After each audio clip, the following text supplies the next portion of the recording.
Hey, what is up, youth workers, youth pastors, youth directors, youth coordinators, youth sponsors, youth volunteers, whatever you do to work with students, you've tuned into the right place. This is Keep It Simple, Stuman. Thank you so much for checking it out. We've hit our 300th subscriber just today, so I'm really excited about that. That's 300 people who are checking out hopefully good content that's helping you be more intentional, more successful for the long haul. We've had a lot of response in the last few weeks about the guest follow-up that I posted recently, and we'll put the link up here so you can check it out. In that, I talked about how do we follow up with students once they've come, but also we talked about the idea that the follow-up process starts in the first impressions. And so we give all of our students a welcome bag, and in that video I outlined what I put in there.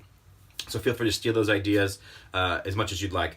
But I want to talk about the first impressions aspect of student ministry, how to deploy your team, and what they should be thinking about as they greet students, right? Because this is the hard part, is you have a student who's coming into an area where they may only know one or two people in the first few minutes. So who are you introducing them to? How are you getting them comfortable? And how should you be thinking about first impressions? So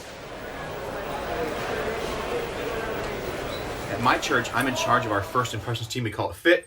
And we have some core convictions that I want to share with you. These are the badges that we use every week. And on the back are our core convictions. There's several of them I want to go over with you. And so hopefully they help you think about first impressions for your students. The first is this: we'll be prepared for you. It's important that when you open up the doors for your student ministry, that you're ready to go.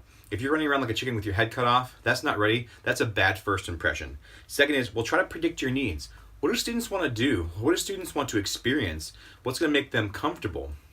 What are they going to need to know or to do once they get there? Certain things like, where's the bathroom? If a student is new to your facility, they don't know where the restroom or the water fountain is. They don't know where they should sit or where they should go. Don't assume that they know things. Insider knowledge and outsider knowledge is very different. 3, we'll celebrate your presence. We're going to be excited that you're there. So the people that you want to deploy to be first impressions, whether it's student leaders or adult leaders, are going to be your most gregarious, smiling, energetic people, because we want to celebrate that they're here. Hey, we're so glad you're here. 4th, we're going to go the extra mile for you, which means that we're not going to point you there or that. Like, no one likes to be pointed somewhere. We're going to take you there. Where do I find the bathroom? Well, let me take you. Or where's your snack bar? Oh, let me take you. I think I know Susie here. Oh, you know what? I see her over there. Let me take you over there. Or let me take you to introduce you to your small group leader tonight. Hey, tonight at some point we're going to do some small group time, some discussion time. I want to introduce you to Brandy, who's your small group leader. You'll be meeting her later. Those kind of things. But walk her to there. We'll take the first step towards you. If someone is coming up to you and you're stationed at a door or a check-in kiosk or something, make sure you take the first step toward them. It seems like a very small thing, but it's a powerful subconscious gesture that lets people know that you are valued by them. We'll walk you there. We never want to point someone. We kind of went there. That's sort of extra mile, but we'll walk you there. We try as a first impressions team to never point someone somewhere. We want to have someone taken there. It also gives you a few extra seconds for conversation. So if someone comes to our church on Sunday morning and they've got kids and they want to know where to check them in, I walk them there.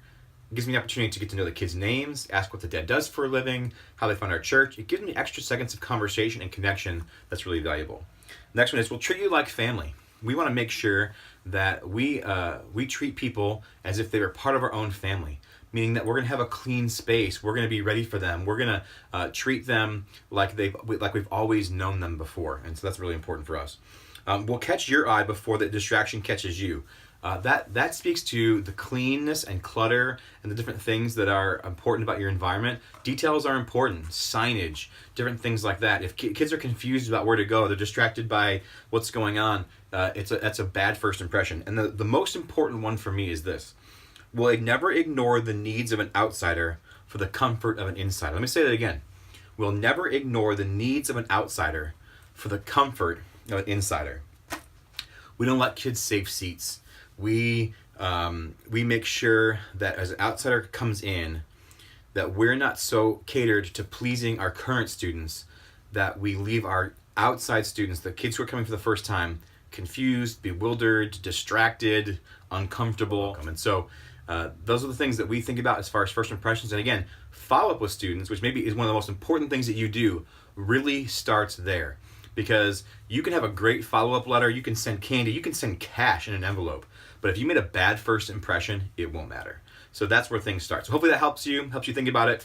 Let me know if I can help you anymore. Leave comments or questions in the comment section below. Again, please share and like and let people know about this. If it helps them, that's great. We're here about making you more intentional and more successful for the long haul. God bless you, and God bless your ministry.